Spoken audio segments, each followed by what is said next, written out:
July 16th, 1950, the Maracanã, 200,000 people, complete silence. Brazil had lost the World Cup in their own cathedral. The goalkeeper, Barbosa, would be blamed for the rest of his life. The white kit Brazil wore that day was cursed. They never wore it again. 800 kilometers away, in a small town called Três Corações, a 9-year-old boy sat beside his father, Dindinho, an old footballer.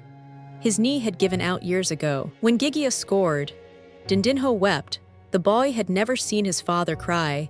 He put his hand on his father's shoulder, and he made a promise. He was 9. His name was Edson. Edson grew up in Bauru. His family had nothing.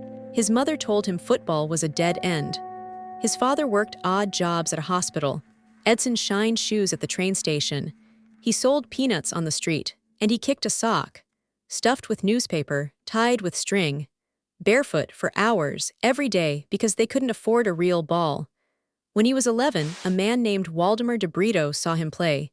De Brito had played for Brazil. He told Santos Football Club something nobody believed. This boy will be the greatest player in the world. At 15, Edson got on a train to Santos. 400 kilometers. 1 pair of trousers. 1 shirt, no shoes.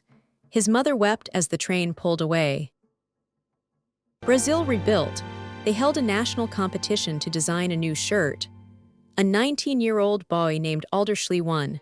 Yellow, blue, green, white, the colors of the flag, the colors of a nation learning to believe again. They brought a psychologist to Sweden, a cook, a dentist, their own water. No team had ever prepared like this. They had Didi, the calm, the brain, Vavá, steel chest, Zagallo, a man who would win the World Cup as a player and a manager. And they had a 17-year-old kid named Edson. He was injured when they arrived in Sweden. He missed the first 2 matches, but the older players knew, wait for the boy. Garrincha, Manuel Francisco dos Santos. Born with legs so twisted the doctors said he would never walk. 1 leg 6 centimeters shorter, both curved outward. He had polio as a child. He was the poorest of the poor, one of 15 children. At 14, he worked in a textile factory, and on weekends, he destroyed grown men with a ball at his feet. Every club in Rio rejected him. Flamengo, Fluminense, Vasco. They looked at his legs and said no. Botafogo gave him a trial. Their left back, Nilton Santos, was the first to face him. Garrincha dribbled past him, again and again. Nilton Santos walked to the coach and said sign him. Right now, they called him Garrincha. A tiny brown bird, fast, impossible to catch. The joy of the people. June 15th. Brazil against the Soviet Union, the Olympic champions. Fila made his decision. He started Garrincha. He started Pelé. Neither had played a single minute in the tournament. The whistle blew. Garrincha got the ball. 40 seconds later, he had beaten 3 Soviet defenders. The cross came in. Vavá scored. The clock read 2 minutes. The Soviet Union, the favorites, had been broken before they understood what hit them. Brazil won. 2-0. After the final whistle, as his teammates celebrated, Didi walked to the center circle and stood there, completely still. Calm, the eye of the hurricane. That image became legend. And Pelé, the 17-year-old with a knee that barely worked, had touched a World Cup ball for the first time. He later said the fear vanished the moment he did. The ball was his friend. It always had been. Quarterfinal, Wales. The match was scoreless, tense, physical, heading for extra time. 66th minute. Didi chipped a pass into the box. Pelé had his back to goal. A defender pressed tight against him. He controlled the ball on his chest, flicked it over the defender's head with his thigh, spun and volleyed, low, hard into the corner. 17 years, 239 days. The youngest goal scorer in World Cup history. Brazil won, 1-0. Pelé was carried off on his teammates' shoulders. A 17-year-old boy, crying and laughing at the same time. The photograph went around the world. He told reporters he didn't know what happened. He just did it. The boy who couldn't afford a ball had just written his name into history. Semi-final, France. They had just Fontaine. He would score 13 goals in this tournament, a record that still stands, but this day belonged to a teenager. 52nd minute. Loose ball in the box. Pelé pounced. 64th minute, cross from the right, controlled with his left, finished with his right. 75th minute, a deflected shot fell to him. He volleyed it into the roof of the net. 3 goals, 23 minutes. The youngest hat-trick in World Cup history. It has never been broken. The Swedish crowd, neutral and mesmerized, gave him a standing ovation. Just Fontaine, who had scored 4 goals in his own semi-final defeat, walked over and shook Pelé's hand.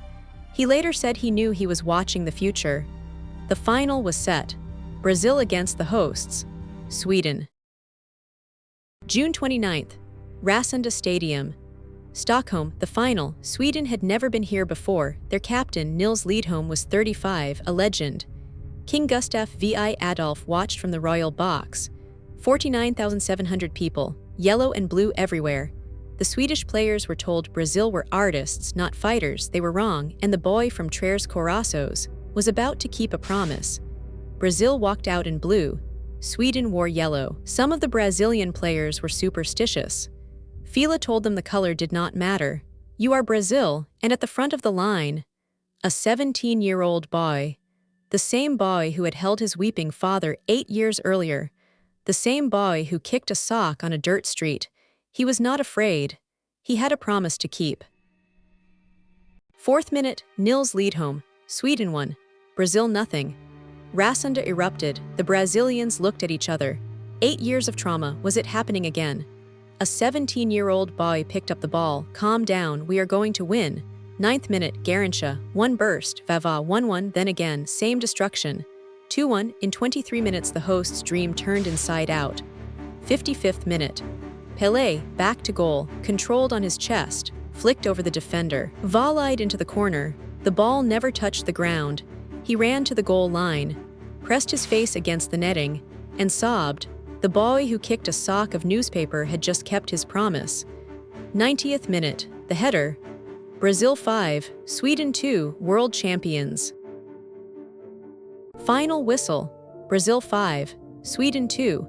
Pelé collapsed to his knees, his body shook. He was 17 years, 249 days old, the youngest player ever to win a World Cup. The older players gathered around him. Gilmer, his roommate and protector, lifted him up. Didi embraced him.